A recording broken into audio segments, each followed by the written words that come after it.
Dad, don't sign. It's a trap. Annie's voice rang out, shattering the silence just as Daniel Whitmore lowered his pen to the signature line. Sitting beside him, she moved before anyone else could react, snatching the documents off the table and clutching them tightly to her chest.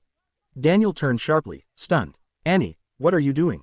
Dad, don't sign, she said, breathless but firm. Please don't sign this. Daniel slowly set the pen down. He looked at her, confusion overtaking surprise. Why would you do that? Because this isn't the same contract, Annie said. Daniel frowned at once. What do you mean it isn't the same contract? It was switched across the table. Victor Kane let out a soft laugh, almost friendly, almost amused. Daniel, I'm sure there's some misunderstanding here. Annie kept her eyes on Daniel. When the coffee spilled and you went to the restroom, he switched the contract. Victor leaned back in his chair and spread his hands with polished calm. Annie, you probably saw papers being moved after the spill. That's all. These are the original documents. He turned to Daniel with an easy, reassuring smile. The very same agreement we've all been reviewing this morning. Daniel still did not believe her. That much was plain in his face. He held out his hand. Let me see it. Annie passed him the folder. He laid it on the table and opened it while Annie leaned toward him, urgency threading through every word. Read it carefully, Dad. Please, it's been changed. Victor chuckled softly and tapped the table once with 2 fingers. Daniel, really, there's no need to drag this out. It's the original contract. Everything has already been negotiated. We're all here. The deal is ready, and all that's left is your signature. Daniel didn't answer. He turned one page, then another. At first, his expression didn't change. Annie felt her stomach knot. Victor saw it and pressed again, his tone smooth and confident. Go ahead and sign, Daniel. My team can file the next steps this afternoon. There's no reason to delay over a misunderstanding. Annie shook her head. Don't listen to him. Read the middle section. Victor smiled, but the smile had started to harden. Daniel, come on. You know how these closings work. We've spent weeks getting to this point. Sign it and we can all move forward.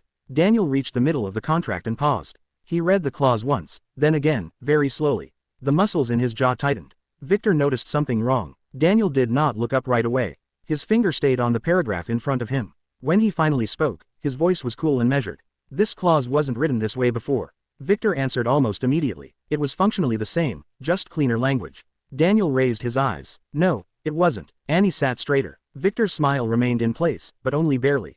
Daniel, that's standard refinement. Legal phrasing gets tightened in final copies all the time. Daniel turned the page back, then forward again, cross-checking what he remembered. This isn't tightened language. This broadens reassignment of controlling interest. Victor leaned in, speaking quickly now, though still trying to sound relaxed.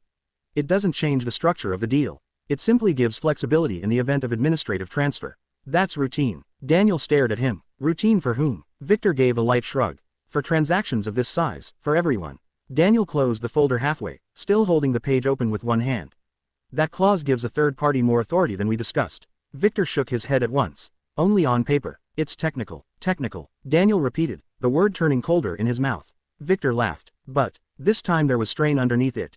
Daniel, you know how lawyers are. They overbuild language. The substance of the agreement hasn't changed. If you'll just sign, we can clean up any wording questions afterward. Daniel's face changed at that. Not dramatically. It simply lost whatever warmth had been left in it. Afterward, he said. Victor kept going too quickly now. Exactly. These things happen all the time. Sign today. We tighten the side language later and everyone gets what they came for. Daniel sat back in his chair and looked at him for a long moment. He was no longer confused, no longer trying to calm Annie. He had found the change, and now he was listening less to Victor's explanation than to the desperation underneath it. Annie leaned forward. Dad, I told you. He switched it. Victor turned toward her with patient irritation. Annie, sweetheart, adults revised documents. That doesn't mean someone is running a trick. She didn't flinch. Then why did you wait until he left? Victor's expression flickered. Daniel saw that, too. He put the folder flat on the table but kept one hand resting on it. Let's try this again, he said, his voice level. Did you or did you not replace the contract while I was out of the room? Victor held his gaze. No. Daniel did not blink. Then explain why a clause affecting transfer authority is different from the draft I reviewed. Victor exhaled as though burdened by everyone else's inability to stay calm, because final execution copies often include legal refinements. Daniel, please don't let this turn into theater. This is a major transaction. We are far too close to the finish line for this kind of disruption. Then he softened his voice and pressed once more. Sign the agreement. We can address any concerns and follow-up paperwork. Daniel almost smiled, but there was no warmth in it. That may be the worst advice I've heard all year. Victor's jaw tightened. You're overreacting. No, Daniel said quietly. I'm catching up. Annie leaned in, pointing toward the contract. Dad, when the coffee spilled, you got up. He took the other folder away and put this one there. Then he looked at me and smiled like I wouldn't know. Victor gave a sharp laugh. Forced now. Brittle enough to crack. This is unbelievable. Then prove it, Annie said. Daniel turned toward her. How? She pointed toward the corner of the room. If you want to know what happened, check the camera. Every head turned, mounted near the ceiling, angled toward the conference table and entryway. The security camera sat in plain view, so ordinary none of them had paid attention to it until that moment. Victor's face changed before he could stop it. Daniel noticed it once. Victor recovered quickly, though not well. Daniel, come on, we don't need to pull security footage because a child misunderstood a few movements after a coffee spill. Annie met his eyes. Then you shouldn't mind. Daniel kept his gaze on Victor. Do you? Victor opened his mouth, but nothing came out for a beat too long. Daniel closed the folder and folded both hands over it. When he spoke again, his voice was calm, but absolute. No one is signing anything. Victor shifted in his chair. Daniel, I'm not finished, Daniel said. Victor fell silent. Daniel looked once at Annie, then back at the camera, then finally at the man across from him. I reviewed this contract once and found nothing unusual. Then my daughter stopped me, told me it had been switched, and asked me to read it again. I did. She was right about the change. His eyes hardened. So now I'd like to know what else she was right about. Victor tried one last time. You're making a mistake. Daniel reached for his phone. No, he said. I almost did. His thumb hovered over the screen. As he glanced toward the security camera again. Let's see what the room remembers. Daniel's thumb lingered over his phone for one brief second before he dialed the number. Victor shifted in his chair. Daniel, let's not escalate this unnecessarily. Daniel didn't respond. His eyes were fixed on the far corner of the room, on the small black dome mounted just below the ceiling, the camera. A calm voice answered on the other end of the line. Security, this is Daniel Whitmore in the executive suite, level 32, he said evenly. I need immediate access to the room surveillance feed now.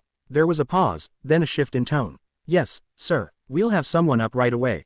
Daniel ended the call and set the phone face down on the table. Victor let out a quiet breath, then leaned forward, clasping his hands together. Daniel, I think we both know this is going too far. We're business partners, not adversaries. You've reviewed the agreement, you've acknowledged the structure, and now we're questioning the entire deal because of what? A misunderstanding. Daniel finally looked at him. You've said misunderstanding a few times now. Victor gave a thin smile. Because that's what it is. Daniel tilted his head slightly. Then you won't mind waiting. Victor didn't answer. Annie sat very still beside Daniel, her hands folded tightly in her lap. She could still feel her heart beating too fast, but she forced herself to stay quiet now. She had said what she needed to say. This part belonged to him. A knock came at the door sooner than anyone expected. One of Victor's associates shifted in his chair. Another looked down, pretending to check his phone. Victor remained composed, but his jaw had said just enough to betray the tension he was trying to hide. Come in, Daniel said. The door opened and two men stepped inside, one in a hotel security uniform, the other in a dark suit with a tablet already in hand. Mr. Whitmore, the man with the tablet said, we were told you requested access to the room surveillance footage. Daniel nodded once. From the last 10 minutes. Specifically, when I stepped out of the room, the man glanced briefly at Victor, then back to Daniel. Yes, sir. He tapped the screen, fingers moving quickly. Practiced. The tablet's display lit up brighter as he navigated through the system. Then he turned it slightly so Daniel could see. Victor leaned back in his chair, crossing one leg over the other, forcing a relaxed posture that no longer matched the tightness in his eyes. This is unnecessary, he said quietly. You're about to embarrass a room full of professionals over nothing. Daniel didn't even acknowledge him. Play it, he said. The footage began. From the angle of the camera, the room looked smaller, flatter, stripped of its polish. Daniel could see himself rising from his chair, the coffee stain spreading across his shirt, the slight irritation in his movements as he excused himself. He watched himself leave. Victor stood almost immediately. Annie leaned forward without realizing it, her eyes locked on the screen. On the footage, Victor moved with a speed and precision that didn't exist in his current posture. He reached for the folder Daniel had been reviewing, slid it aside, and in one smooth motion replaced it with another from his briefcase. The movement was quick, practiced, and unmistakable. The assistant shifted closer, blocking part of the table for a second, but not enough to hide what had already been done. Then Victor paused and looked directly at Annie. Even through the grain of the recording, the expression was clear. A small confident smile. If this moment made you feel something, take a second to like this video. Tell me in the comments where you were watching from and what you would have done in Daniel's place. And don't forget to subscribe so you never miss the next story. The video continued for another few seconds. Then looped. No one spoke. Victor didn't move at first. For a brief moment, the mask simply fell away. There was no smile, no calm explanation. Then he exhaled and straightened as if putting the mask back on piece by piece. All right, he said quietly. That looks worse than it is. Daniel turned his head slowly toward him. Victor spread his hands. I moved the documents. Yes, but not to deceive you. There were 2 versions of the contract, minor revisions. My legal team prepared a cleaner execution copy. I intended to walk you through it before signing, but the timing. Stop, Daniel said. Victor fell silent. Daniel leaned forward slightly, one hand resting on the table, the other still near the closed folder. You replaced a contract while I was out of the room. Victor opened his mouth. Daniel, you didn't mention it when I came back. I was about to. You told me nothing had changed. Victor hesitated. Because functionally nothing had changed. Daniel repeated, his voice colder now. You want to say that again? Victor didn't. The man with the tablet shifted uncomfortably, glancing between them. One of the security staff cleared his throat softly, but said nothing. Annie looked at Daniel, then at Victor, then back again. Daniel sat back in his chair, studying Victor like he was seeing him for the first time. You expected me to sign that without noticing. Victor shook his head quickly. No, I expected to explain. You expected me not to look closely enough. That's not fair. Daniel almost smiled again, but it didn't reach his eyes. Fair stopped being relevant the moment you decided to play games in my boardroom. It's not your boardroom, Victor said too quickly. Daniel's gaze sharpened. No, he said, but it is my decision. Victor leaned forward, abandoning the calm entirely. Daniel, listen to me. You're about to walk away from a deal that benefits you. This doesn't have to turn into something bigger than it is. Daniel didn't answer right away. Instead, he reached out and gently pulled the folder back toward himself. Then, without looking away from Victor, he said, this meeting is over. Victor's expression hardened. You don't mean that. Daniel's voice didn't change. I do. A long second passed. Then Daniel turned slightly toward Annie, his tone shifting just enough to soften. Stay with me, she nodded. Daniel didn't wait for Victor to respond. The decision had already been made the moment the footage confirmed what Annie had seen. Whatever trust had existed in that room had collapsed quietly but completely, and Daniel had no intention of rebuilding it through negotiation. He gathered the folder with one hand and slid it into his leather portfolio. Movements controlled, deliberate, no rush, no wasted motion. A man used to closing deals now. Closing something else entirely. Victor stood as well. Daniel, you're making this personal. Daniel paused just long enough to look at him. You already did. There was no anger in his voice. That was what made it worse. Annie stayed close to his side as he turned toward the door. She didn't reach for him, didn't speak, but her presence was steady, anchored. Daniel noticed that without looking. He always did. Behind them, a chair scraped sharply. You walk out now, Victor said, his tone tightening. You're not just ending a deal. You're burning a bridge you may need later. Daniel stopped. For a second, it seemed like he might turn back. Instead, he adjusted his cuff where the faint coffee stain still lingered and said almost conversationally, if that's what this bridge is built on, I won't be crossing it again. He opened the door. The hallway, outside felt colder, quieter, cleaner somehow. The kind of quiet that only existed once a room full of tension was left behind. The door closed softly at his back, cutting off whatever Victor might have said next. Annie let out a breath she didn't realize she'd been holding. They walked side by side toward the elevators, the thick carpet muting their footsteps. Daniel didn't speak right away. He was thinking, processing, replaying everything. Not just the switch, but the pressure, the timing, the language Victor had used, the push to sign quickly, the insistence, the attempt to minimize. He had seen it before, just not this close. The elevator doors opened with a soft chime. They stepped inside. Daniel pressed the lobby button, then leaned back slightly against the wall, exhaling through his nose. Only then did he look down at Annie. You okay? She nodded, though her voice came a second later. Yeah. He studied her face for a moment longer than usual, as if checking for something deeper than the answer she gave. Then he nodded once. You did the right thing. Annie blinked, a little surprised by how quickly he said it. I didn't believe you at first, he added. Matter of fact, that part's on me. She shook her head. You didn't know. That's exactly why I should have slowed down, he said. The elevator descended in silence for a few floors. Somewhere between the 22nd and the 19th, Annie glanced up at him. Were you going to sign it? Daniel didn't answer immediately. Yes, he said finally. The honesty in it made the space between them feel heavier. I thought I had already checked everything that mattered. He went on quieter now. Turns out I missed the part that mattered most. Annie looked at him, then down at the floor. He thought I wouldn't notice. Daniel let out a short breath. Something between a sigh and a faint, humorless laugh. He made a bad assumption. The elevator doors opened into the lobby. The shift from private tension to public calm was immediate. People moved through the marble space with quiet purpose. Businessmen, tourists, hotel staff, all unaware that a deal worth millions had just unraveled 30 floors above. Daniel guided Annie gently with a hand at her shoulder as they walked toward the exit. Not controlling, just present. Outside, the city hit them all at once. Horns, footsteps, voices, the low rumble of traffic. A black SUV waited at the curb. The driver stepped forward. Mr. Whitmore. Daniel nodded. Give us a minute. The driver stepped back without question. They stood there for a moment on the sidewalk, the world moving around them. Annie looked up at him again, this time more carefully. Are you mad? Daniel glanced down, surprised. At you, she hesitated. For grabbing the contract. He shook his head immediately. No. Then after a beat, I'm glad you did. That seemed to settle something in her. Daniel looked out toward the street, but his mind wasn't on the traffic. It was already moving ahead, connecting pieces. Victor didn't act alone. He was too careful, too prepared. That kind of switch didn't happen unless someone knew exactly what Daniel would accept, what he would skim, what he would trust, someone who knew his patterns, his habits, his blind spots. The thought settled in quiet and unwelcome. He turned back toward Annie. Walk me through it again. She nodded. The coffee spilled, and you stood up. When you left, he waited like a second. Then he moved your folder and took another one out of his case. It looked almost the same. Then he put it where yours was. Daniel listened without interrupting, and then he asked. He looked at me, Annie said, like he didn't care that I saw. Daniel's jaw tightened slightly. That kind of confidence doesn't come from nowhere. Annie didn't fully understand what he meant, but she understood the tone. Something deeper had shifted. Daniel glanced back at the hotel behind them, then toward the street again. His world had always been about risk, calculated risk, managed exposure. But this hadn't been a risk. It had been a setup, and setups always had more than one hand involved. He opened the car door for Annie. Get in. She climbed inside. Daniel followed, closing the door behind him. The city noise softened instantly. Home? The driver asked. Daniel leaned back, eyes forward, thinking. No, he said. Office. Annie turned toward him. I thought we were going somewhere. He looked at her and for a second. Something softened again. We will after the SUV pulled into traffic.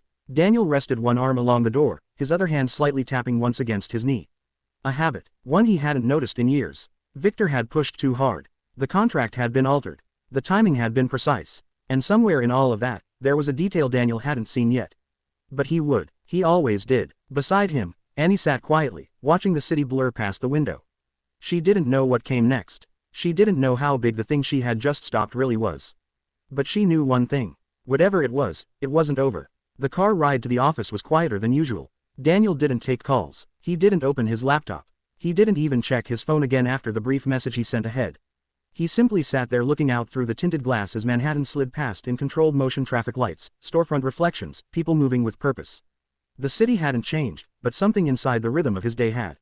Annie stayed beside him, sensing the shift without needing it explained. She wasn't restless, didn't fidget the way most children would after something intense. Instead, she watched him the way she always did when something mattered, quiet, attentive, trying to understand what was happening beneath the surface.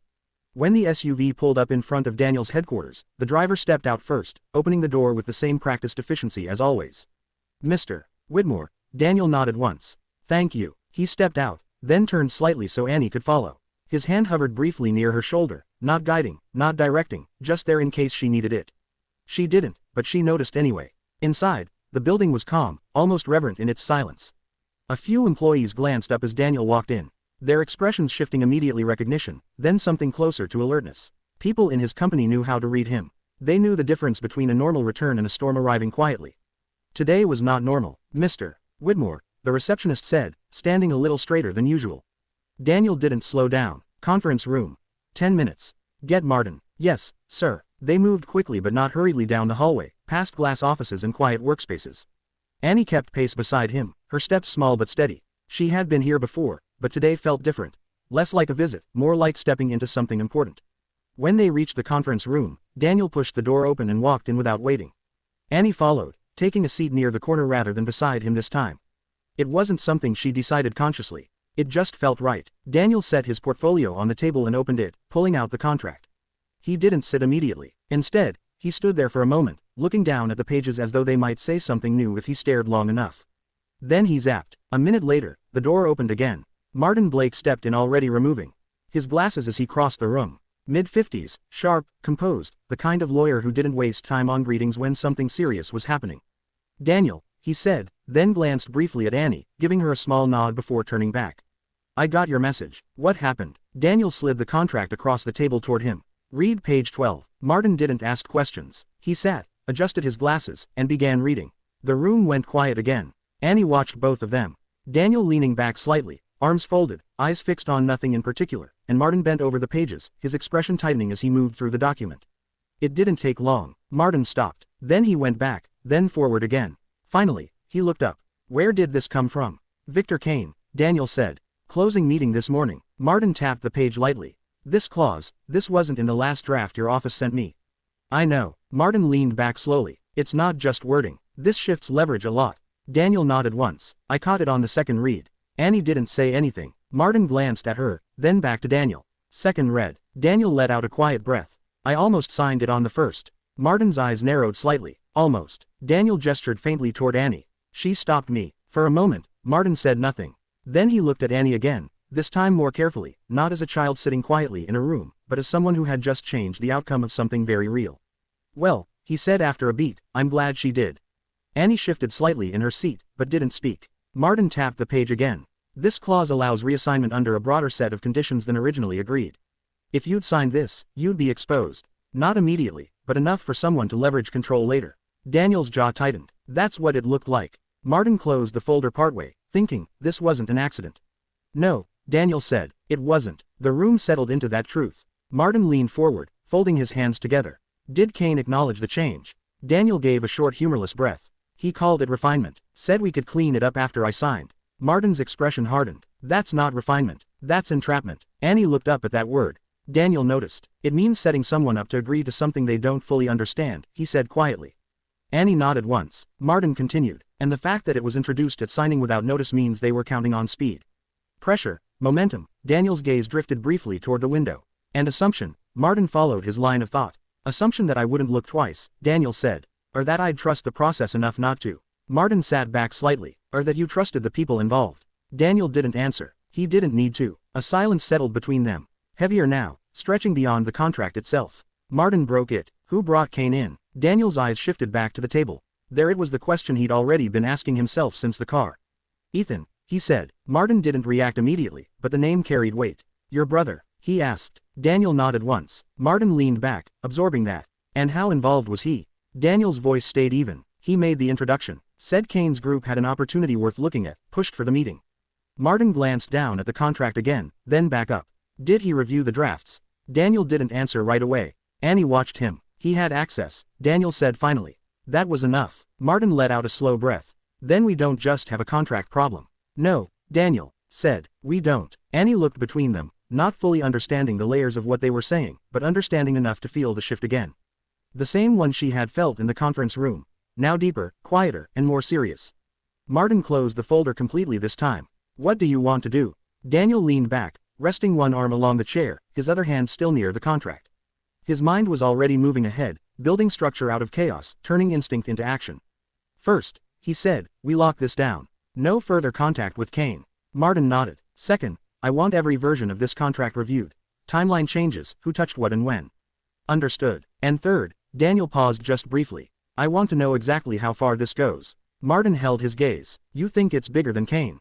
Daniel didn't hesitate this time. I think Kane is just the part we saw. The room fell quiet again. Annie sat very still, her hands folded in her lap, listening. Daniel looked at her, then finally fully not as a child who had interrupted a meeting, but as the reason he was still in control of everything that meeting could have taken from him. You saw it, he said quietly. She nodded. He held her gaze for a second longer. Then he looked back at Martin. Let's find out who else did. Daniel didn't leave the conference room right away after that. For a few seconds, he remained seated, his fingers resting lightly on the closed contract, as if anchoring the moment before it moved too far ahead. Martin had already begun making calls, stepping out into the hallway with quiet urgency, his voice low but firm as he spoke to someone illegal. The machinery was turning now, slow at first, but it would gather speed. Annie stayed where she was. She had shifted slightly in her chair, her legs tucked closer together, hands folded in her lap again. From the outside, it might have looked like the storm had passed for her. But Daniel knew better. He could see the tension still sitting behind her eyes, the way she was thinking through everything that had just happened, trying to make sense of a world that had suddenly shown her something sharper than it was supposed to. He stood and walked around the table, stopping beside her. Come on, he said quietly. She looked up. Are we going home? Not yet, he replied. We're just stepping out for a minute. She nodded and slid down from the chair. They left the room together, the hallway outside still calm, but no longer ordinary. A few employees glanced up as Daniel passed, their expressions shifting quickly. Something had already started to ripple through the building. News didn't travel here through announcements. It moved through tone, posture, the absence of routine. Daniel led Annie toward a quieter corner of the floor near a window that overlooked the river. The noise of the office softened there, replaced by a kind of stillness that made it easier to think.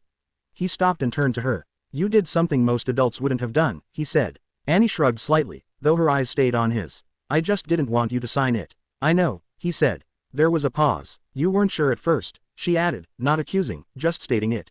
Daniel nodded once. No, I wasn't. Why? He considered that for a moment, then answered honestly, because everything else looked right. The room, the people, the process, it all matched what I expected. He glanced out the window briefly, then back at her. And when something fits what you expect, you stop questioning it as much as you should. Annie thought about that, even if it's wrong. Especially if it's wrong, he said. She let that settle. Then, how do you know when to stop trusting it? She asked. Daniel gave a small thoughtful breath. When something doesn't feel right, even if you can't explain why yet, Annie nodded slowly. Like when he smiled. Daniel's gaze sharpened just slightly. What about it? She looked down for a second, then back up. It wasn't a normal smile. It was like he already knew what was going to happen. Like he was waiting. Daniel didn't answer right away. That detail stayed with him. He had been focused on the contract, the clause, the timing. But Annie had seen something else, something human, something harder to document, but just as real. He underestimated you, Daniel said finally. Annie tilted her head a little. Because I'm a kid. Daniel's expression softened, but there was something heavier behind it now. Because he thought you wouldn't matter in that room. She looked at him quietly. Do people do that a lot? He didn't pretend otherwise. Yes. Another pause. Do they do it to you, too? She asked. Daniel almost smiled at that, though it didn't quite reach his eyes. Not usually. Annie studied him, then nodded like she had filed the answer away for later. Footsteps approached behind them. Martin returned, his pace measured but purposeful. I've got legal pulling every draft version now, he said. Emails, timestamps, edits. We'll map the entire chain. Daniel nodded. Good. Martin glanced briefly at Annie, then back to Daniel. There's something else. Daniel waited. I had someone run a quick background check on Kane's firm while we were talking. Martin continued. It's clean on paper. Too clean. Limited history. Minimal footprint for a group handling deals at this level. Daniel's expression didn't change. A shell. That's my concern, Martin said. Or at least something built recently to look legitimate. Annie listened, not fully understanding the terminology, but understanding the tone.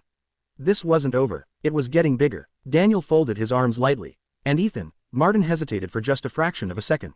I haven't looped him in yet. Don't, Daniel said. Martin nodded once. Annie looked between them. Are you going to talk to him? Daniel's gaze shifted to her. Eventually, she held his eyes. Do you think he knew? That question lingered longer than the others. Daniel didn't answer immediately. He turned slightly, looking back toward the glass wall of the conference room behind them.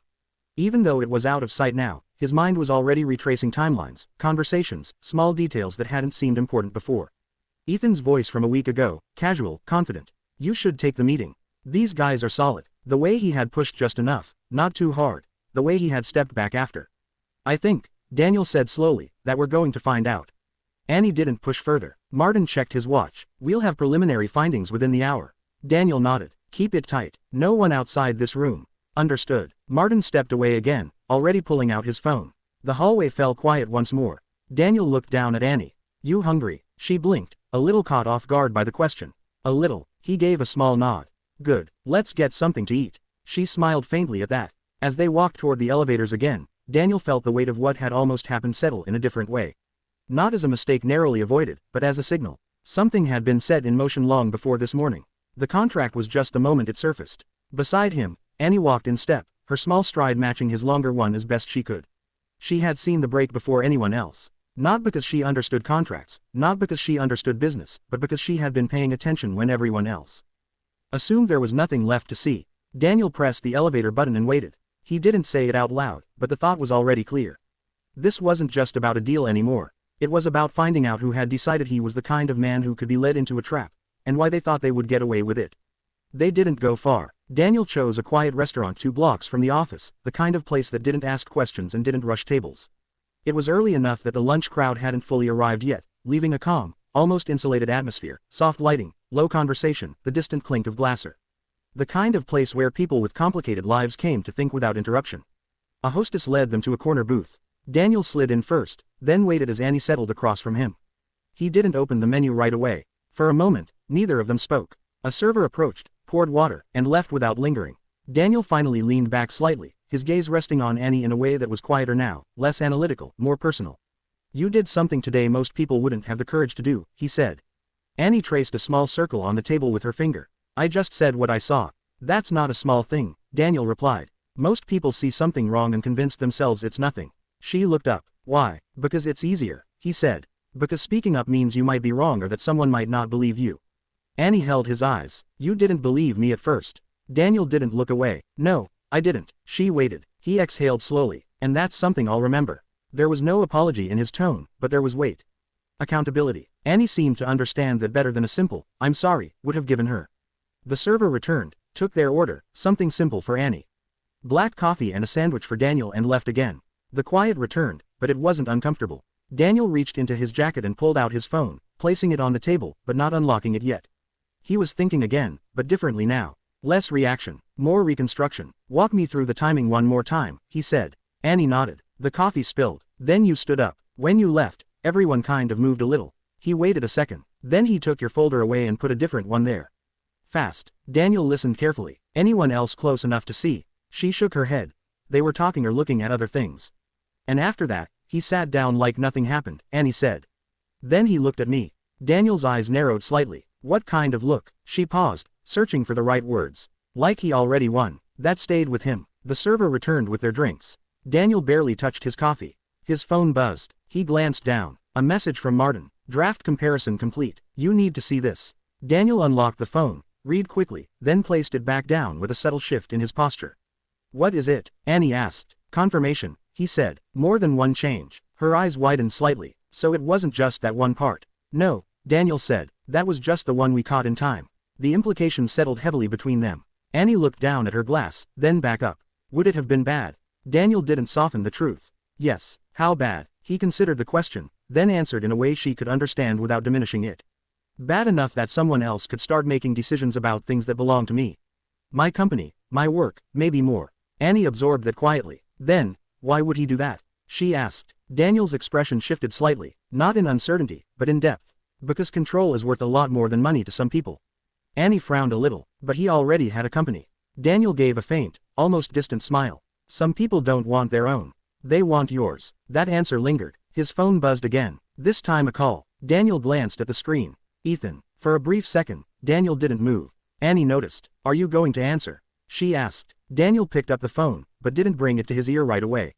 His gaze drifted for just a moment, not away from Annie, but past her, through her, into a place where memory and instinct were lining up side by side. Then he answered. Ethan. His voice was neutral. Hey. Ethan's voice came through. Casual. Easy. Like nothing in the world had shifted. Just checking in. How'd the meeting go? Daniel didn't respond immediately. Annie watched him carefully. It didn't close, Daniel said. It didn't close, Ethan repeated. What happened? Daniel leaned back slightly, his eyes lowering to the table. There was a problem with the contract. Ethan exhaled softly as if annoyed on Daniel's behalf. That's frustrating. Kane's team should have had everything locked down. What kind of problem? Daniel's gaze sharpened just slightly. A clause was changed. Quietly. Another pause. Shorter this time. That's strange, Ethan said. Probably just legal cleanup. You know how these firms are. They tweak language last minute. Daniel said nothing. Ethan continued, filling the silence. You didn't walk away over something minor, did you? Daniel's voice stayed calm. I walked away because I don't sign things I didn't agree to. A small shift in tone on the other end. Not obvious, but there. Fair, Ethan said. So what now? You want me to call Kane? Smooth things out. No. The word landed clean. Another pause. I can fix this, Daniel. Ethan said a little more firmly now. You're too close to let it fall apart over a drafting issue. Daniel's fingers tapped once lightly against the table. It's already handled. Handled how? Daniel finally lifted his eyes and Annie could see it clearly now. The same look from earlier in the office. Focused, cold in a quiet way. I'm looking into it, he said. Ethan didn't respond right away this time. Then lightly, almost too lightly. You think there's something to look into? Daniel let the silence stretch just long enough. I think he said that I'd rather understand what happened before I decide what it means. Ethan let out a small laugh. You always do this. Do what? Turn everything into a chess game. Ethan said. Sometimes a bad move is just a bad move. Daniel glanced at Annie for a second. Sometimes, he said. Another pause. Then Ethan shifted again back to easy. All right, keep me posted. If you need me to step in, I'm here. I know, Daniel said. They ended the call. Daniel set the phone down slowly. Annie didn't speak right away, then quietly. Do you think he knew? Daniel didn't answer immediately. He reached for his coffee, took a small sip, then set it back down untouched. I think, he said carefully. He knew enough to point me in the right direction. Annie watched him. And now? She asked. Daniel's gaze moved slightly, not to her, but just past her shoulder, as if looking at something forming in the distance. Now, he said, we find out why. The food arrived, but neither of them reached for it right away. Outside, the city moved as it always did, unaware, indifferent. But inside that quiet corner of the restaurant, something had shifted again. This wasn't just about a contract anymore. It was about intent, and intent always led back to someone. Daniel didn't touch his food for a long time after the call ended. The plate sat untouched in front of him, steam fading slowly into the quiet air of the restaurant, while his mind kept circling the same point. Not the contract, not even Victor Kane, but the tone in Ethan's voice. It hadn't been what Ethan said. It was how quickly he had explained it away, how naturally he had tried to shrink something that clearly wasn't small. Across from him, Annie had taken a few careful bites, more out of habit than hunger. She watched Daniel without staring, the way she always did when she knew something important was happening beneath the surface. "You're thinking about him," she said softly. Daniel didn't look up right away. Yes, because of what he said. Daniel shifted slightly in his seat. Because of what he didn't ask. Annie tilted her head. "What do you mean?" "He didn't ask to see the contract," Daniel said. "Didn't ask what exactly was changed. Didn't ask how close it was to being signed." He finally lifted his eyes to hers. "He just explained it away." Annie thought about that, like he already knew. Daniel didn't answer directly, like it wasn't new information that sat between them. Annie lowered her gaze for a moment, then asked, "Are you going to tell him about the camera?" Daniel shook his head once. "No, why not?" "Because I want to see what he does next without knowing what I know." Daniel said, "People are more honest when they think they're still ahead." Annie nodded slowly. She didn't understand all of it, but she understood enough. This wasn't finished. It had just changed shape. Daniel finally reached for his coffee again, taking a longer sip this time. When he set the cup down, his posture had shifted slightly. Not relaxed, but settled. A decision had formed. "We're not going back to the office just yet," he said. Annie blinked. "We're not." "No." He reached for his phone again. "We're going somewhere else first." He dialed a number without looking. It rang twice. "Yeah," a voice answered, older, rougher, but steady. "Frank, it's Daniel." A short pause, then a faint chuckle. "I was wondering when you'd call again." "Been a while." "It has," Daniel said. "I need a favor." "That usually means it's not small." "It isn't." Another pause, longer this time. "You in trouble?" Daniel glanced at Annie briefly, then back to the table. "Not yet, but I was close." That was enough. "Where are you?" Frank asked. Daniel named the restaurant. "Give me 20 minutes, Frank said. "Don't leave." The line went dead. Annie looked at him. "Who is that?" "Someone who doesn't miss things," Daniel said. She nodded, accepting that. The rest of the meal passed quietly. Annie finished most of hers. Daniel barely touched his. His attention wasn't on the food anymore. It was on the pattern forming in his head. The pieces beginning to align in ways he didn't like. 20 minutes later, a man walked into the restaurant who didn't look like he belonged there. Mid-60s, maybe older, broad-shouldered with the kind of posture that came from years of standing his ground. His jacket was simple, worn, but clean. His eyes, though that was where the difference was, sharp, observant, the kind of eyes that didn't skim over details. He spotted Daniel immediately and walked over. "Daniel, Frank." They shook hands briefly. Frank's gaze flicked to Annie, then back. "This the reason you're still in one piece today?" Daniel allowed the smallest hint of a smile. "Something like that." Frank nodded once toward Annie. "Good work." Annie gave a small nod back. Frank slid into the booth beside Daniel without waiting to be invited. "All right," he said. "What happened?" Daniel didn't waste time. He pulled the contract from his portfolio and laid it on the table. "This almost got signed this morning." Frank glanced at the pages, but didn't open them yet. "Almost doesn't interest me. Why didn't it?" Daniel tilted his head slightly toward Annie. Frank followed the gesture, then back to Daniel. "She saw something." "Yes." Frank opened the folder now, flipping through it with quick, practiced movements. He didn't read everything. He scanned, paused, backtracked. His finger rested briefly on the clause Daniel had flagged. "Sloppy," Frank muttered. Daniel's brow tightened slightly. "Sloppy. Not the clause," Frank said. "The timing." He tapped the page lightly. "This kind of thing only works if you rush the signature. Once someone slows down, it falls apart." Daniel leaned back slightly. "That's exactly what happened." Frank looked up. "So, who rushed you?" "Victor Kane," Daniel said. "But he's not the one I'm worried about." Frank closed the folder halfway. "Who is?" Daniel didn't hesitate this time. "My brother." Frank didn't react right away. Then he leaned back slowly, studying Daniel's face more carefully. "That's not a small accusation.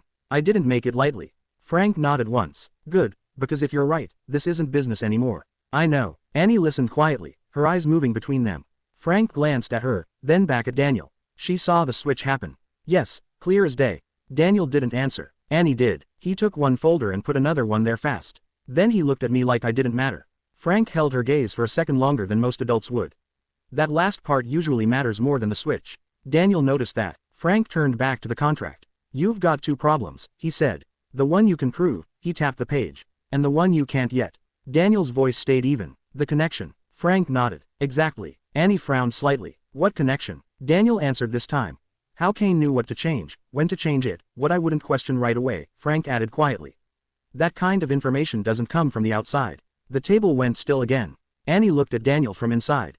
Daniel didn't soften it. Yes. Frank leaned forward slightly, lowering his voice just enough to keep it contained to their table. If your brother's involved, he didn't just make an introduction. He fed them something. Details, habits, timing. Daniel's jaw tightened. That's what I'm starting to see. Frank studied him for a moment. Then you don't confront him yet. I wasn't planning to. Good, Frank said, because the moment he knows you're on to him, everything disappears. Annie listened carefully now, her earlier fear replaced by something quieter, but stronger awareness. Daniel closed the folder and slid it back into his portfolio. I need to know how far it goes. Frank nodded. Then we don't chase Kane. Daniel looked at him. We don't. No, Frank said. Kane's a door, not the house. That line settled heavily. Daniel leaned back, eyes narrowing slightly. So we watch. Frank gave a faint smile. Now you're thinking, right? Annie looked between them again. Watch what? Daniel met her gaze. What people do when they think no one's watching. Frank added quietly. That's when the truth shows up. The three of them sat there for a moment, the noise of the restaurant returning faintly around them, distant and unimportant. Outside, the city kept moving like nothing had changed. But at that table, something had.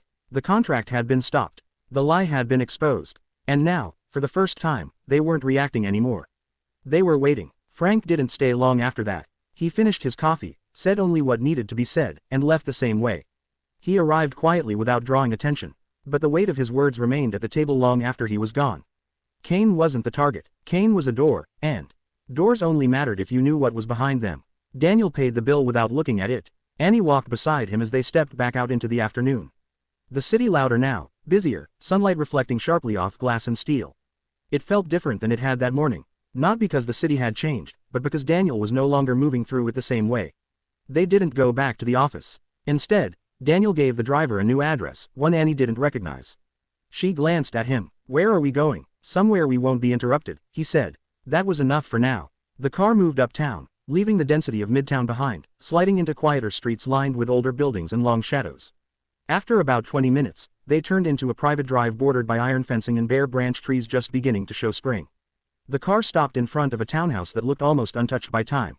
Brick, tall windows, understated. No signage, no noise. Daniel stepped out first, then helped Annie down. Stay close, he said, not out of fear, but out of habit. She nodded. Inside, the space was even quieter than outside. No receptionist, no visible staff, just a long hallway, soft lighting, and the faint scent of polished wood. It felt less like an office and more like a place where decisions were made before they ever reached paper. A man appeared from a side room, mid-40s, clean-cut, dressed simply but precisely. Mr. Whitmore, he said. Caleb, Daniel replied. I need your help. Caleb's eyes flicked briefly to Annie, then back. He didn't ask questions about her presence. Of course, he said. What are we looking at? Daniel stepped into the nearest room, gesturing for Annie to come in as well. It was smaller than the conference rooms at his office, but more controlled. Screens lined one wall. A long table sat in the center. Daniel placed the portfolio down and opened it. Attempted contract manipulation, he said mid-signing.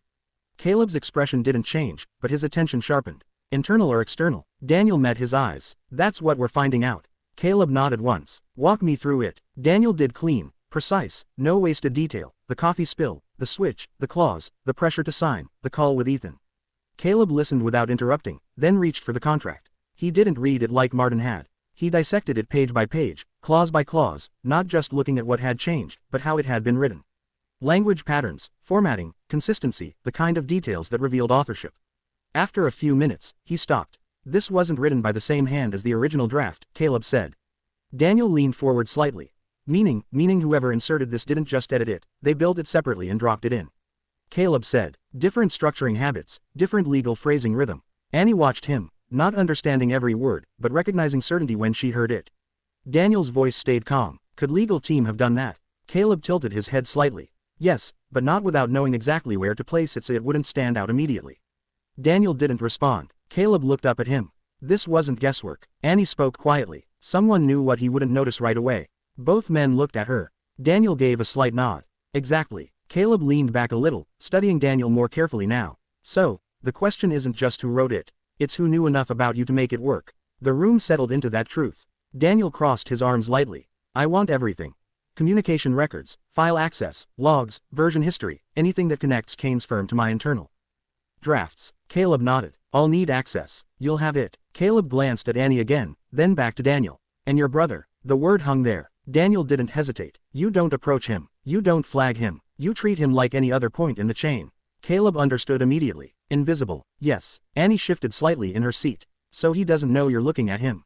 Daniel looked at her. Exactly. Caleb gave a faint approving nod. Smart. He stood, moving toward the screens. I'll start pulling threads. If there's a connection, it'll leave a trace somewhere. It always does. Daniel watched him for a moment, then stepped back slightly, giving him space.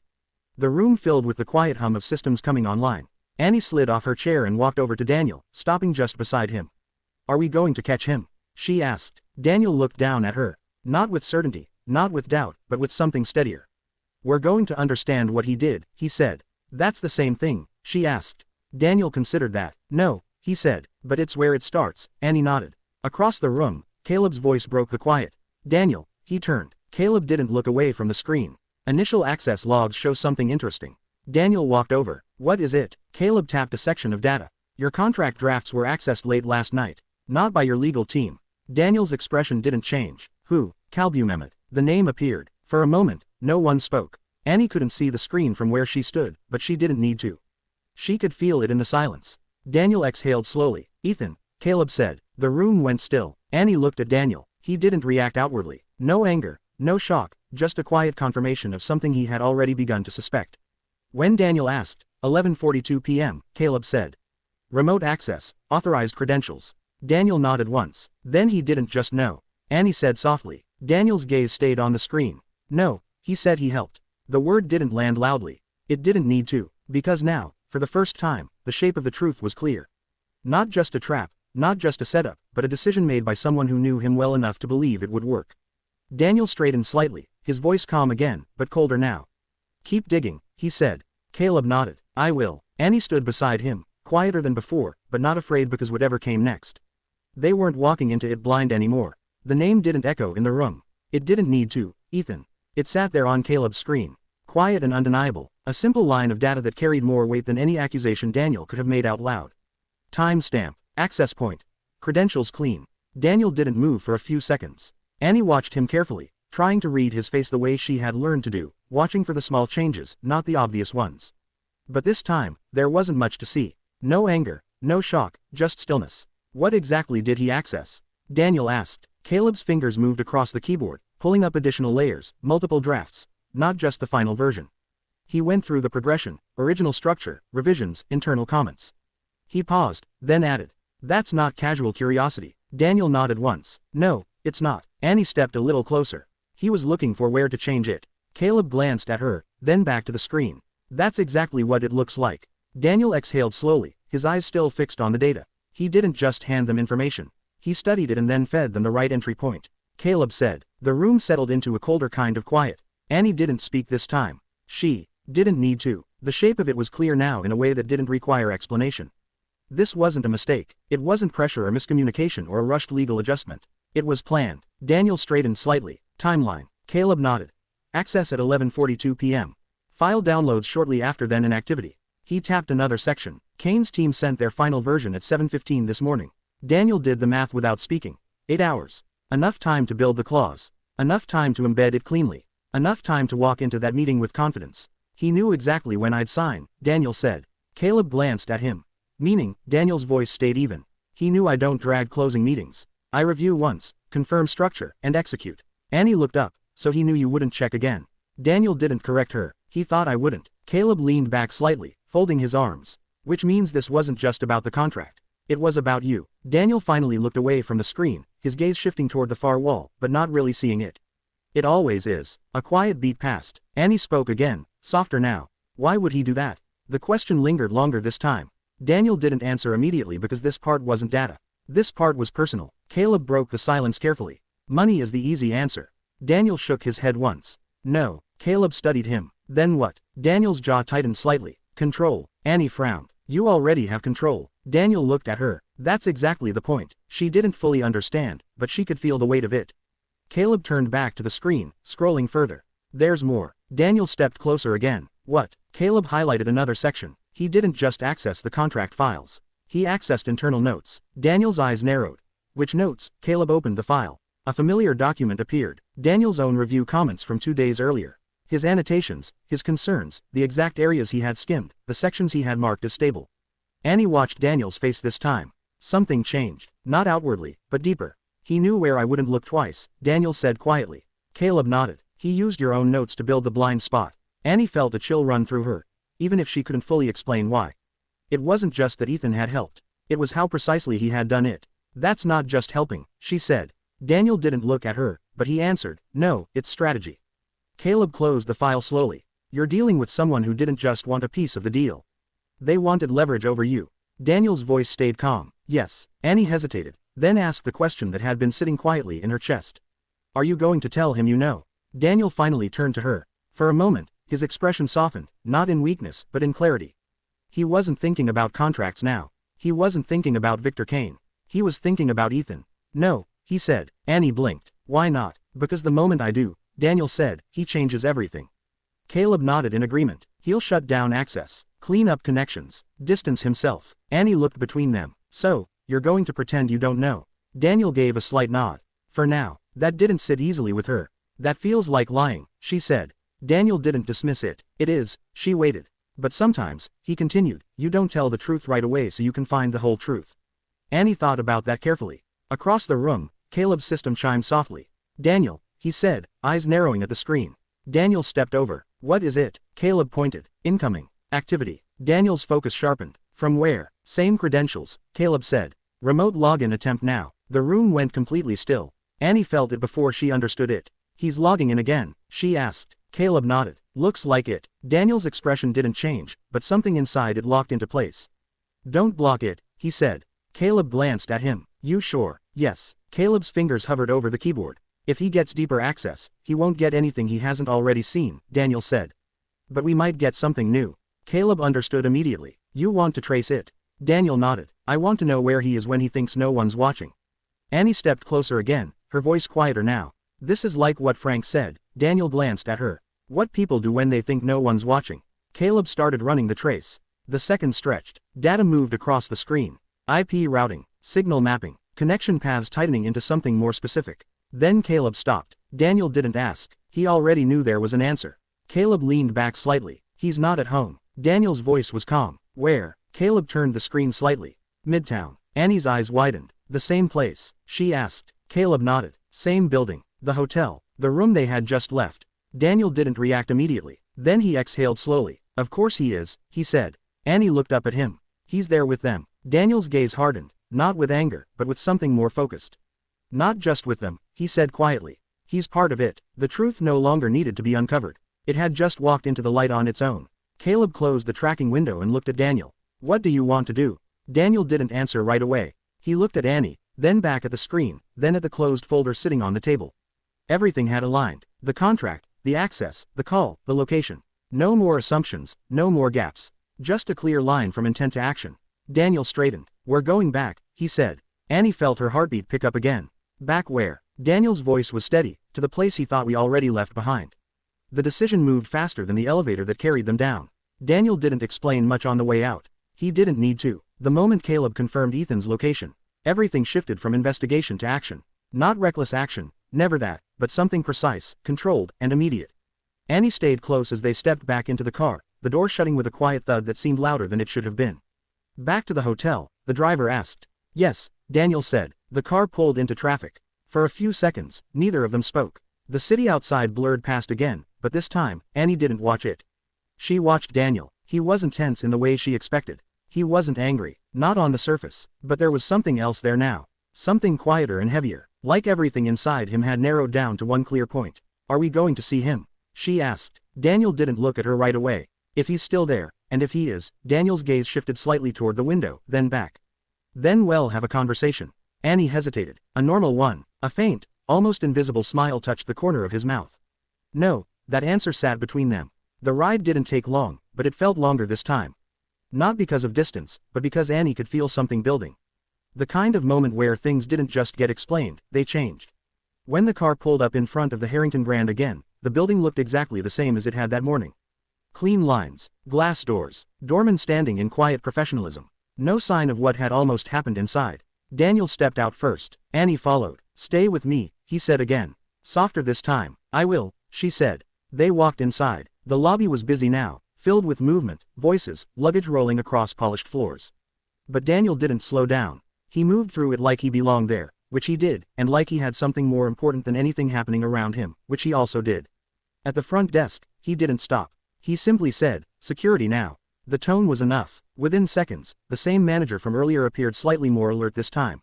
"Mr. Whitmore, I need access to the executive suite again," Daniel said. "And I need to know who's in there." The manager hesitated for half a second. Of course. Let me confirm." "Now," Daniel repeated, not louder, just final. The manager nodded quickly and stepped aside, speaking into his earpiece. Annie stood beside Daniel, her eyes scanning the room. It all looked normal, too normal. That made it feel even stranger. A moment later, the manager returned. "The room is currently occupied," he said carefully.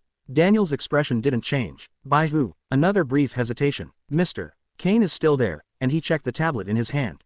Then looked up again. "Another guest." Daniel didn't need to ask. He already knew. "Take me up," he said. The elevator ride was quieter than before. Annie could feel her heartbeat again. Faster now, not fear exactly, but something close to it. The kind that came when you knew something important was about to happen and there was no way to step around it.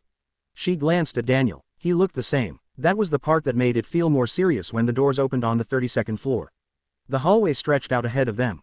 Quiet and still just like before. But this time it didn't feel empty. It felt occupied. The manager led them halfway down then stopped. "That's the room." Daniel nodded. "Thank you." The manager stepped back. For a second, Daniel didn't move. Then he reached for the handle and opened the door. Inside, the room looked almost exactly as they had left it.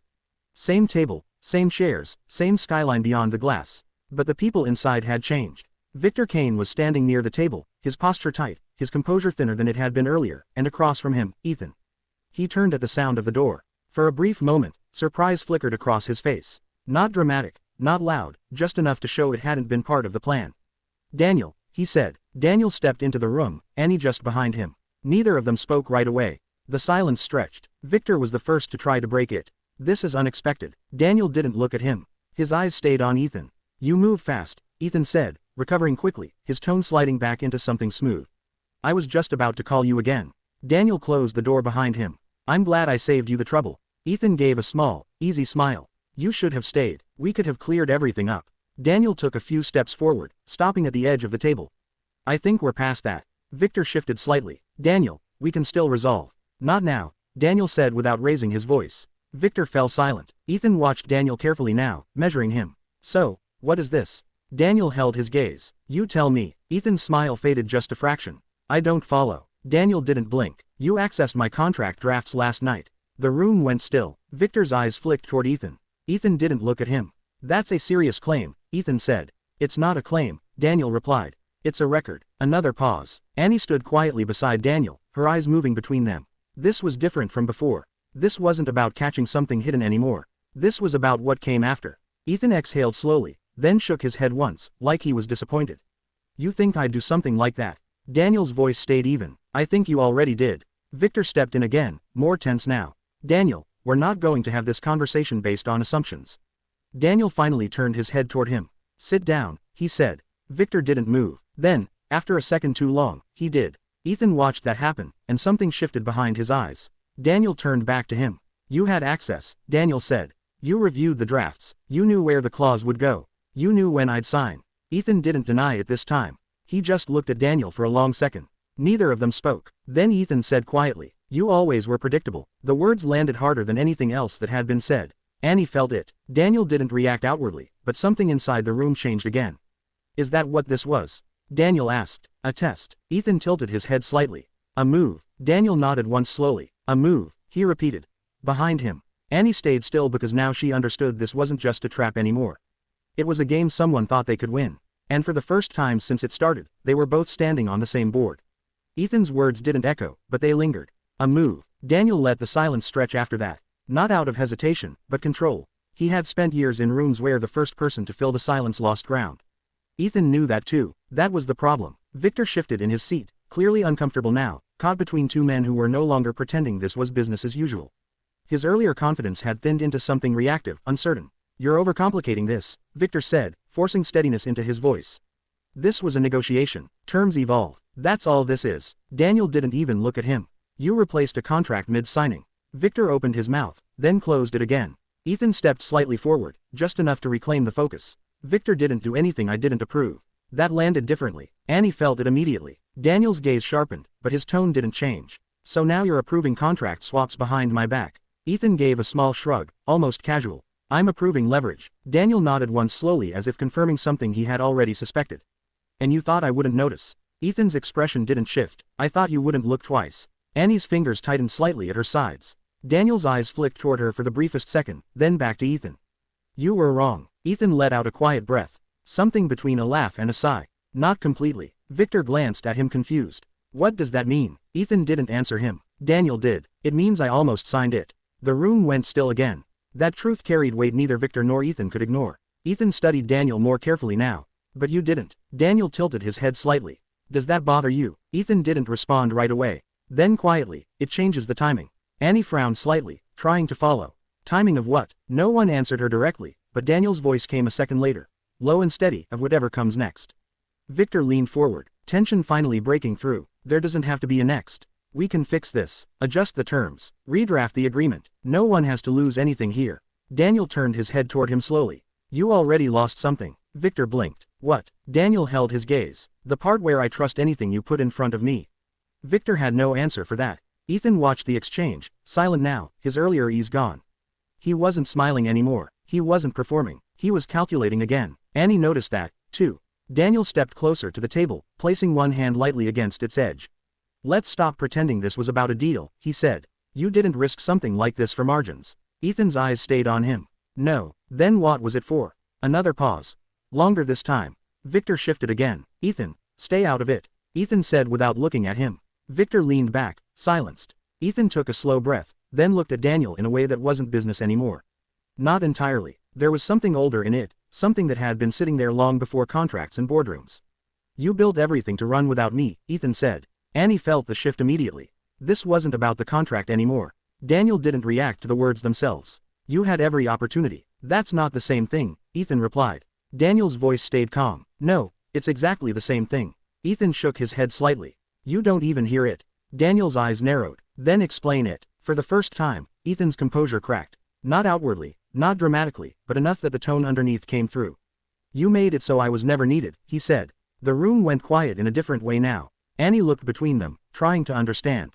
Daniel didn't soften. That's not how this works. It is from where I'm standing, Ethan shot back. Daniel straightened slightly. So, this was your solution. Ethan didn't hesitate. This was a way in. A way in, Daniel repeated. Ethan gestured faintly toward the contract. You signed that and suddenly decisions don't go through just you anymore. Victor stared at him. You said this was just leverage. It is, Ethan cut in. But not for the reasons you think. Daniel's expression went still again. You wanted control, Ethan met his gaze. I wanted a seat. You had one. No, Ethan said quietly. I had a chair you let me sit in. The words hung there. Annie didn't fully understand the history behind them, but she understood the feeling. It wasn't just anger. It was something deeper. Something that had been there a long time. Daniel exhaled slowly, but there was no sympathy in it. So, you tried to take it. Ethan didn't deny it. Victor looked between them, clearly out of his depth now. This is insane, he muttered. You're turning a business deal into a family argument. Daniel turned toward him again, this time fully. It stopped being business the moment you agreed to help him. Victor froze. Ethan didn't step in this time. Daniel's voice remained level. You knew exactly what you were doing. Victor swallowed, his earlier confidence completely gone now. I knew there was an opportunity, he said carefully. That's all. Daniel held his gaze. You knew it was a trap. Victor didn't answer. That was answer enough. Annie stood very still, her eyes moving between them, taking in every shift, every silence, every piece that fell into place. Daniel turned back to Ethan. You planned this. Ethan nodded once. You used my own work against me. Another nod. And you thought I wouldn't see it. Ethan's voice was quieter now. I thought you wouldn't care enough to look twice. That line landed differently because this time it wasn't just about business. Daniel's expression didn't change, but something behind it did. Not anger, not hurt, something colder, clearer. I always look, he said. Ethan gave a faint, almost tired smile. Not at me. Silence followed that heavy, uncomfortable, real. Annie looked up at Daniel. He didn't look at her this time. He was still looking at Ethan. Then finally, he spoke. This is over. Victor sat up. Daniel. No, Daniel said. It's done. Ethan didn't argue. He just stood there watching. Daniel stepped back from the table. You don't come near my company again. You don't touch another file, another deal, another piece of anything I've built. Ethan's voice stayed steady. Or what? Daniel met his eyes fully now. Or I stopped treating this like a conversation. The room went silent again. Annie felt it in her chest. This wasn't a warning, it was a line, and for the first time since this started, everyone in that room knew exactly where it was drawn. No one moved after Daniel said it. Not Victor, not Ethan, not even Annie. The line had been drawn and it didn't need to be repeated. It was clear in the air, in the way Daniel stood, in the way his voice had settled into something that wasn't negotiable anymore. Ethan was the first to break the silence. "You think you can just walk away from this?" he asked. Daniel didn't turn back yet. His hand rested lightly on the back of the chair he had stepped away from. His posture relaxed in a way that made the tension sharper, not softer. "I'm not the one who needs to worry about walking away." Ethan let out a quiet breath, something between frustration and disbelief. "You still don't get it." Daniel turned then slowly. "No," he said, "I do." Victor shifted again, clearly trying to find footing in a situation that had moved beyond him. "Gentlemen, this doesn't need to escalate. We can still resolve this professionally." Daniel looked at him like he had already been removed from the equation. "You're done here." Victor blinked. "Excuse me, you don't get another conversation," Daniel said. "You don't get another version of this contract. You don't get access to anything connected to me again." Victor's composure cracked. "You can't just." "I can," Daniel said, cutting him off. "And I just did." Victor looked at Ethan, expecting support. He didn't get it. Ethan's attention hadn't left Daniel. That was the moment Victor understood he had never been the center of this. Annie noticed it, too. Daniel took a step closer to Ethan. Not aggressive, not threatening, just direct. "You wanted a seat," he said. "You should have asked for one." Ethan's jaw tightened. "I did." "No," Daniel replied. "You waited." "For what?" Ethan shot back. "For me to fail?" Daniel asked. The question didn't come out loud. But it was there. Ethan didn't answer immediately. That silence said enough. Annie felt it again. In that shift that wasn't about business anymore. It was older than contracts, older than money. It was something that had been building long before today. Ethan finally spoke, his voice quieter now. "You built something that didn't leave room for anyone else." Daniel's expression didn't soften. "I built something that worked. And I was never part of that," Ethan said. Daniel held his gaze. "You chose not to be." Ethan shook his head. "That's not how it felt." Daniel didn't argue that because feelings weren't facts, but they were still real. Victor stood abruptly, tension finally boiling over. "This is pointless," he said. "If you're walking away, fine. But don't pretend this doesn't cost you anything." Daniel turned slightly toward him. "It cost me less than signing that contract would have." Victor hesitated, then said, "You'll regret this." Daniel didn't even pause. "No, I won't." That ended Victor. He grabbed his briefcase, his movements sharper now, less controlled, and headed for the door without another word. He didn't look at Ethan. He didn't look at Annie. The door closed behind him with a dull final sound. Now it was just the three of them. The room felt larger, quieter, more honest. Ethan exhaled slowly, rubbing the back of his neck for a second before dropping his hand. "You always do this," he said. Daniel didn't ask what he meant. "You make everything clean," Ethan continued. "Clear lines, clear endings. Like, it's that simple." Daniel's voice stayed even. "It is simple." Ethan gave a short, humorless laugh. "No, it's not." Annie watched them, her gaze moving back and forth. She didn't understand everything, but she understood enough to know this wasn't finished. Daniel stepped back slightly, putting a bit more space between them. "You crossed a line." Ethan met his eyes. "So did you." Daniel didn't react. "How?" Ethan hesitated, then said it anyway. "You stopped needing me." The words hung in the air. Annie frowned slightly. Daniel's expression didn't change, but something in his eyes sharpened again. "That's not a line. That's a choice. Not mine," Ethan said.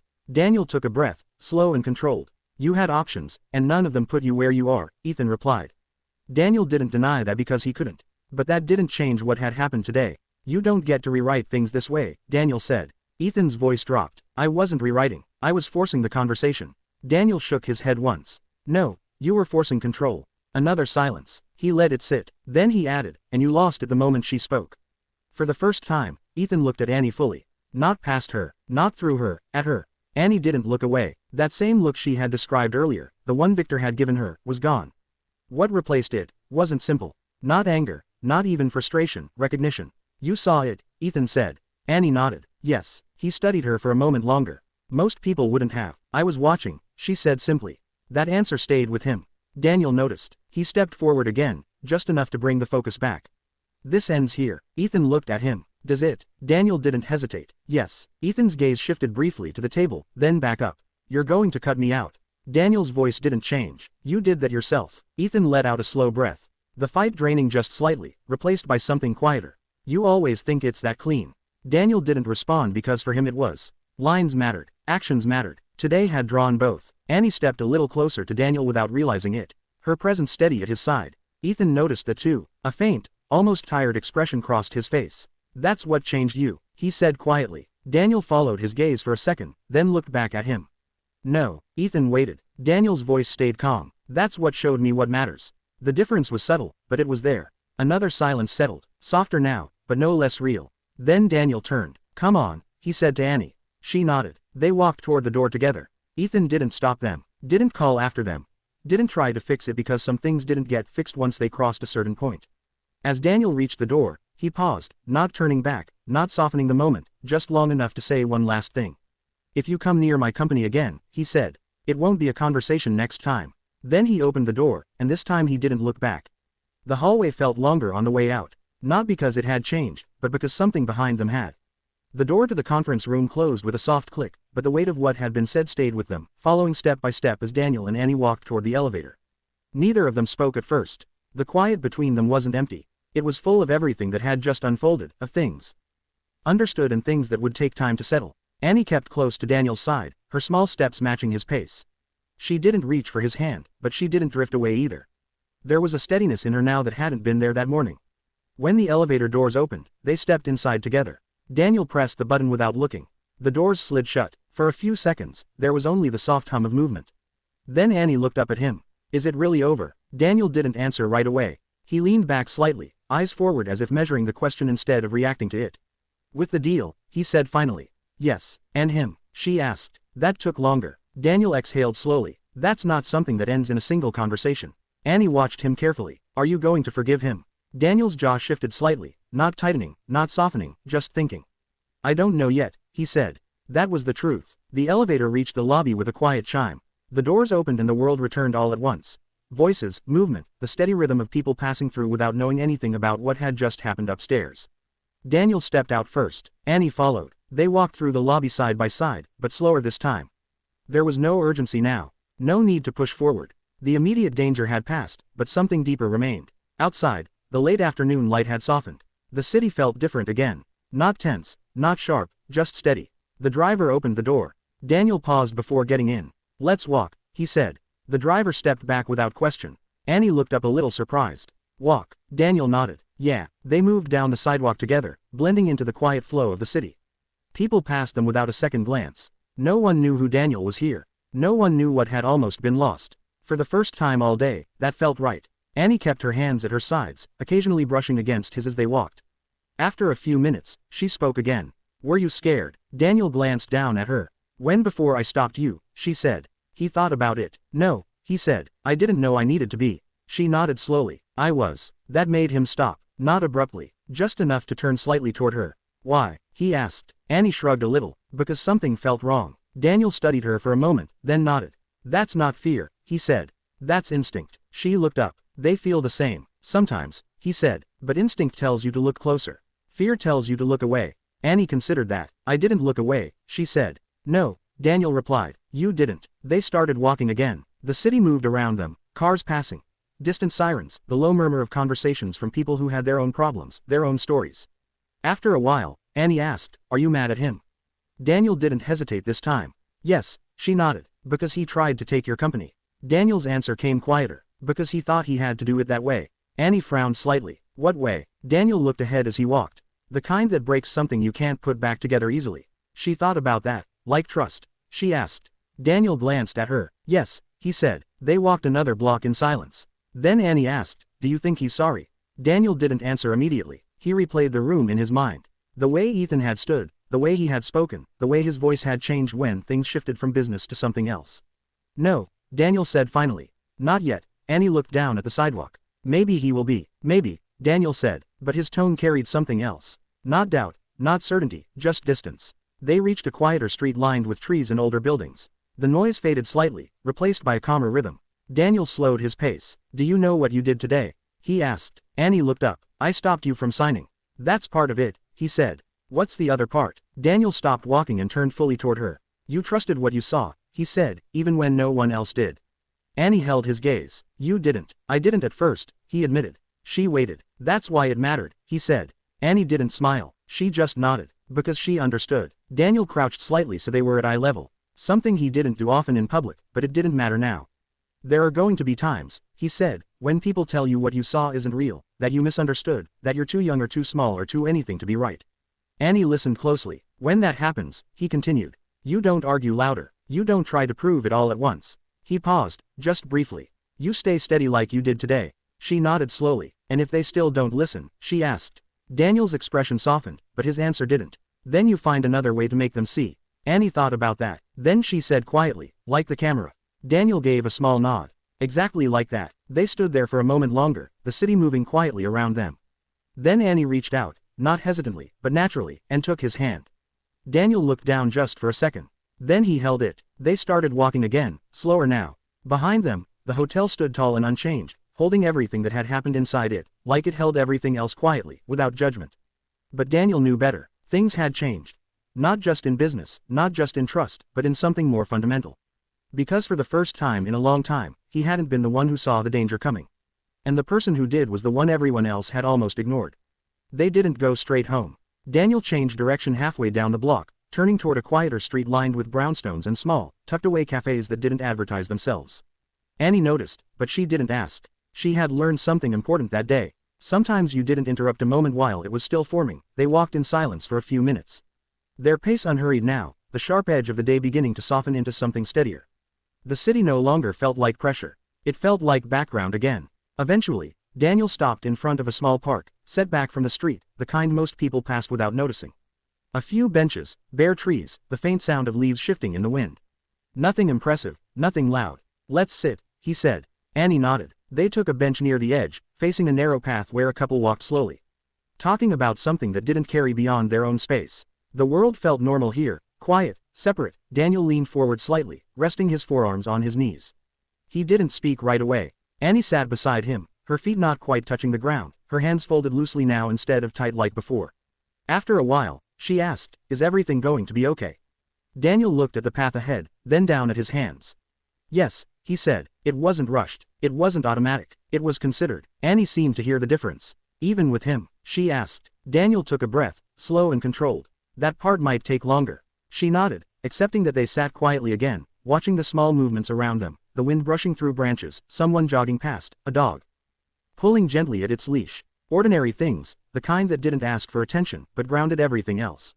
After a few minutes, Daniel spoke. When I started building everything, he said, I thought the hardest part would be getting there. Annie turned slightly toward him. It wasn't, he continued. The hardest part is knowing what to protect once you do. She listened carefully. I protected the company, he said. The deals, the structure, the numbers. He paused briefly. But I didn't realize how easy it is to miss what matters if you only look at what's obvious. Annie tilted her head. You mean like the contract? Daniel shook his head slightly. No, he looked at her. I mean like people. That settled between them. Annie didn't look away. You didn't miss me, she said. Daniel's expression softened, but there was weight behind it. I almost missed what you were trying to show me. She thought about that, then said, but you listened. Eventually, he said. That counts, she replied. Daniel let out a quiet breath that almost sounded like a laugh, though it didn't fully become one. Yes, he said, it does. They sat there a little longer, the tension of the day slowly unraveling into something more reflective, less sharp. Annie swung her feet lightly once, then asked, what happens now? Daniel leaned back against the bench, his gaze lifting slightly toward the sky between the branches. Now we make sure nothing like that gets close again. She frowned slightly. How? By paying attention, he said.